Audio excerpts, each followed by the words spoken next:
Hello everyone, it's Rise and Shine and welcome to Off the Press, and in today's edition we have all of the newspaper headlines. I'm David Alabi. Many thanks for joining us. Now with me this morning to discuss all of the major headlines from our national dailies is our political affairs analyst Ugochukwu Ikeakor. Thank you very much for joining us. How has been traffic and the weather so far? We had a little bit of showers here and there. Yeah, thank you for having me. I think the weather today is a little bit favorable to Lagosians. The heat wave is not much as it used to be, and the road this morning is kind of free, so surprisingly. So I think people are still in the basking in the holiday mode. Yeah. Well, let's get to the main business of the day, and we're starting off with Daily Independent newspaper. The biggest headline: 30,000 naira minimum wage, best May Day gift, and that's according to Labour. And we also have multiple riders here. Why we didn't retrench workers during the recession. That's a statement from the federal government. Chris Ngige boycotts Abuja May Day festivities. And unions vow to shut down N30k over organogram. And moving on to other reports, Nigeria bigger than you, APC replies Ayo Adebanjo, and he also derailed politically by joining forces with Jonathan. That's according to Sage, says that Adebanjo is an institution and cannot be arrested. And we also see the pictorial here as well, talking about the yesterday's May Day celebration. We also have the Minister of State for Labour. We have Boss Mustafa, the Secretary to the Government of the Federation. We have Vice President Himio Shibajo, as well as the President of NLC, Ayuba Waba here. And APC also suspends Shegun Oni. Page 4 has details of that. Moving on to page 41, Shell, Dutch court rules in favour of wives of slain Ogoni leaders, and district head of Daura, Musa Umar, kidnapped. Page 41 as well has details of that. And moving on to the top of the newspaper, we also see family threatens demolition of property in Ikeja, Magodo and Arigidimbi. And page 11 has details. Bandits kill 10 in Katsina State. IGP redeploys Kaduna CP. Buhari to meet Goje Nduma over Senate presidency tussle. Why we want Oluremi Tinubu as deputy Senate president, and that's according to the Lagos APC. But interestingly, yesterday was May Day now, and Labour says that, well, 30,000 naira minimum wage is the best gift that we can give to Nigerian workers. That's from Labour, and we compare that vis-a-vis to the reports from Dr. Chris Ngige, the Minister of Labour and Employment, saying that, well, President Muhammadu Buhari is the most Labour-friendly president. What's your reaction to these two reports so far? Well, Chris Ngige is wrong. President Buhari is not the most Labour-friendly leader. That's your opinion. That's his opinion as well. But facts are there, and the facts are sacred. We have a president that over the last few years have spent more time outside this country taking care of himself than the people that he was elected to attend to. We shouldn't be celebrating mere 30,000 naira. That is not enough to buy 2 bags of rice. And right now in Nigeria, we have very, let me say, a high cost of living. All right, the purchasing power, the naira you have in your hand can't do much. So, for example, someone that lives in Lagos, a civil servant in Lagos, all right, you have a high cost of transportation in Lagos. The food prices are very high in the market because of insecurity. But are you disappointed by Labour this time around describing the wage as being a gift, because these workers work? They earn their pay, so it's not a gift in any way. Yeah, it shows you the mindset of the labor leaders who have. All right, for me, I think they've sold out. All right, because it can't. This is minimum. It's called wage because you worked for it. It's not a gift. All right. So I think it's part of the team that made them to go into this negotiation with the government and settle for 30,000 because they felt that the government was giving them a gift. All right, and so. Calling it 30,000 that the best made they give, it's not a gift, all right? For people that work, people that have children, some have 2 children in the universities, in secondary school, some have more than 3 across the country. 30,000 naira is not enough. And if Labour says it's okay for them, I think it's sad, and it does not in the right sense paint the right picture of what the Nigerian workers deserve. in this country. And like I always say, workers' welfare isn't a favor done. It's not a favor The done. welfare is being protected. Now we move over to this day newspaper, and the biggest headline here, we also say kidnappers attack Daura, abduct district head, Umar, kill 17 others as well in Katsina State. And we have the pictorial here talking about yesterday's celebration. We have the president of the NLC, secretary to the government of the Federation, the Vice President Emir Shibajo, and then also the President of the TUC and Senator Victor Ume at the celebration in Abuja. And we also have here, power sector remains challenged. That's according to Vice President Emir Shibajo. We have details of that on page 6. Southwest Governors members elect endorse Gbajabia Mila, and page 8 has details there. Report, Nigeria's rising population, a ticking time bomb. That's page 9, having details of that as well. And Delta, Oyo, 15 others set to pay new minimum wage. And multiple riders as well take defaulting states to court, federal government tells Labour. NLC, TUC insist on immediate implementation.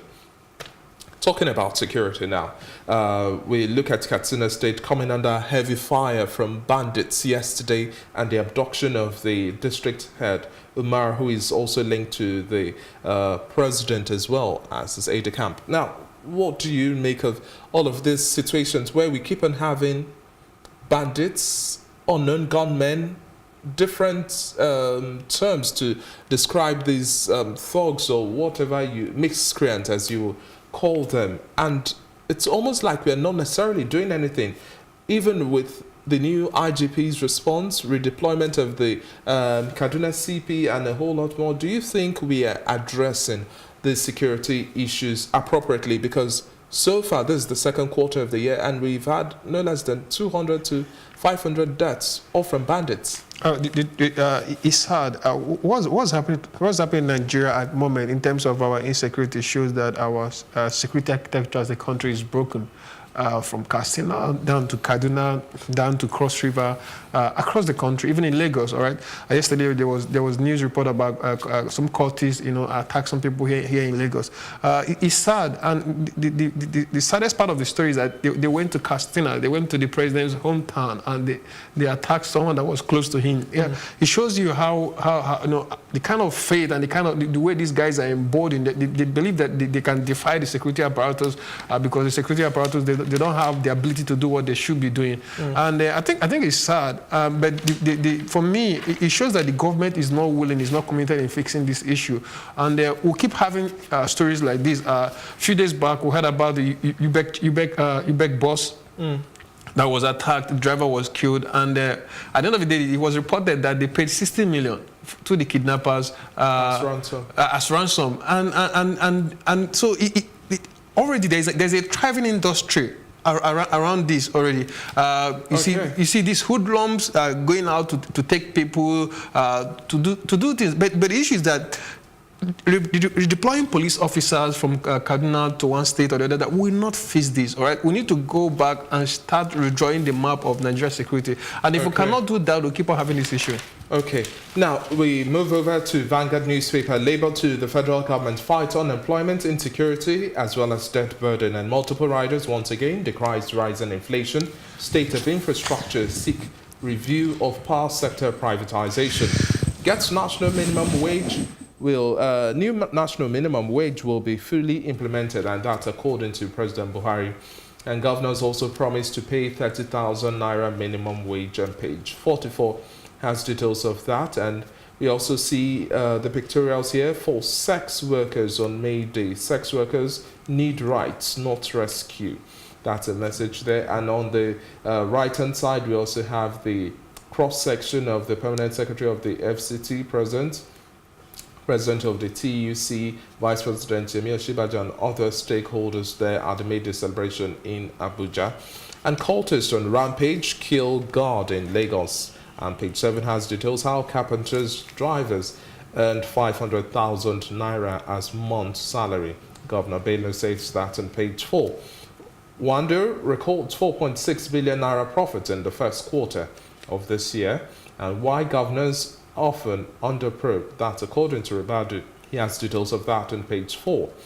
And we also look at the state of the nation. Nigeria can't ban imports amid poverty and hunger. Page 31 also has details. And APC suspends Oni over anti-party activities. And I'm not aware of suspension. That's also according to Oni in page 38. Apapa Oshodi Expressway relocation of utilities begin ahead of reconstruction. And head of Buhari's Darod district kidnapped. And power sector loses 1.6 billion naira to gas distribution, transmission infrastructure. That's talking about business there in page 19. But now, let's look at APC suspending Oni over anti-party activities. And it says, well, he's not aware of any suspension. Well, I think APC is a party that over the last few months we've seen members of the party, Rochas Okorocha in Imo State and Amosu in Ogun State, they were suspended for carrying out anti-party activities. And for me, it shows that APC as a party, they don't have what we call internal democracy. That process is not there. All right, different people with their different interests coming into a party, they're all there to use that party as a vehicle to achieve whatever they want to achieve. And if Oni is saying that I don't have this, he's not aware of I'm not aware of my suspension. APC saying they've suspended. It shows that this is a party that is not together. They don't understand themselves and they don't have things going on well at the moment. Okay, let's now shift focus to the Nation newspaper. The fate of disco's shaky as government plans other options. Labour says pay minimum wage now. And we also see the pictorials there once again from Abuja. And El Rufai fire me in race to succeed Governors Forum Chairman Yari. How Buhari Dabiri saved Zainab, ministry ignored distress calls, and Southwest governors back Femi Gbajabiamila, page 40 has details, and talking about the educational sector, jam to candidates, guide your details. And knocks for lawmakers over 23 billion naira pay, page 5 has details. April slump pushes loss to 2.65 trillion naira. And our district head kidnapped in Eagles. That's talking sports now to play Zimbabwe in Asaba on June 12. But let's focus on the knocks for lawmakers over 23 billion naira pay. What do you also make of this situation? Well, we have a set of political leaders across both be the executive, the legislature, and the judiciary that are insensitive to the plight of the people. At this moment, Labour is celebrating mere 30,000 naira. That is not enough to take care of someone. Well, they said these are part of their severance packages. But for what? Some of them have not spent up to 4 years in that house, and so if the 8th National Assembly is making available for themselves 23 billion naira, at present we have a debt burden in this country. At present, some states cannot take care of their workers. They can't complete some critical capital infrastructure that is needed to make development happen for the people. So this is not what is needed. All right.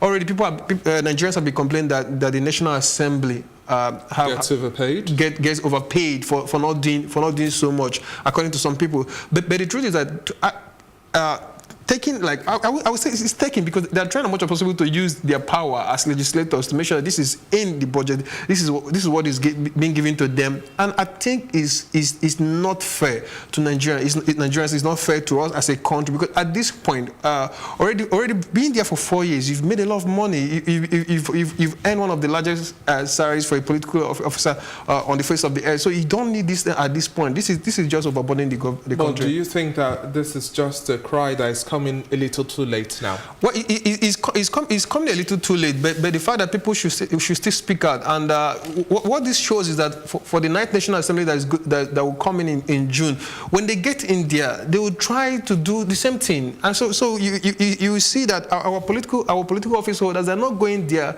to make laws or to do things that will help the people. All right, if they're taking 23 billion for themselves, they're not just the upper house and the lower house. They're not up to 500 at most. Just 500. So how would 500 people share 23 billion? Talking about this, how do we now change this narrative? The only way we can change this narrative is if you say get involved, people think that okay, that's just it. All right, you have questions. All right, sometimes at the National Assembly there's an open session. People can come in to express their views, but we're supposed to continuously engage our lawmakers. They come back to their constituencies. They come back to meet the people who say, okay, this is what we have. If you're taking this amount of money for yourself, what have you done over the last 4 years? What project have you attracted? What have you used your constituency allowance to do for the people? You're taking this much just within 4 years you've been in the office, and you've been collecting salaries every day. You have cars, you have house helps that were given to you by the government. Okay. So it's enough. Okay. Now, moving on to the Punch newspaper now, we have the biggest headline. Once again, Buhari can order army to produce the certificates if they exist, and that's according to Atiku Abubakar, former Vice President of Nigeria, and page 3 has details there.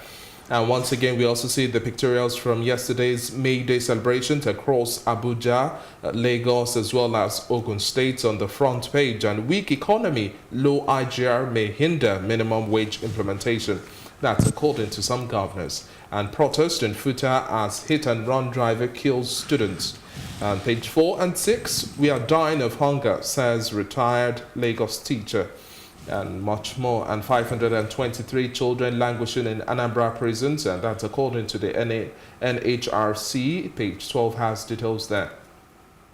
Nigeria, others raise over $17 billion from bonds. That's according to the World Bank. Kidnappings, IG redeploys Kaduna CP, others as well. And on page 43, governors fuel violence to inflate security votes, Magu alleges, and bandits kidnap 30 in Saturday attack, Zamfara Emir, page 2. But quickly now, what do you make of this injustice summary? We are running out of time. Governors fuel violence to inflate security votes, and that's according to allegations from Magu. When we talk about security votes and utilizing this as well, it has come up with under sharp criticism. I think this is a careless statement, and Magu shouldn't be saying this. All right, these are allegations that it can't substantiate. So there's no need for him to speak to say something like this as a public official. It doesn't all go well for our polity. So it's just raising red flags that don't need to be raised? No, it's an allegation, and I think it shouldn't be coming from him. It doesn't make sense because he cannot substantiate what he's saying at the moment. Okay, thank you very much for your time. It's been a good morning with you, Ugochukwu Ikeakor. Thank you very much. And now this is where we wrap up today's conversation as we've looked through all of the headlines from the national dailies. Make it today, tomorrow, same time, right here at Plus TV Africa. But please remember to keep updated with all of our broadcasts and programming at all of our Twitter, YouTube, Instagram and Facebook pages, and that's at Plus TV Africa. We'll bring you much more broadcasts later. Don't go anywhere. I'm David Alabi.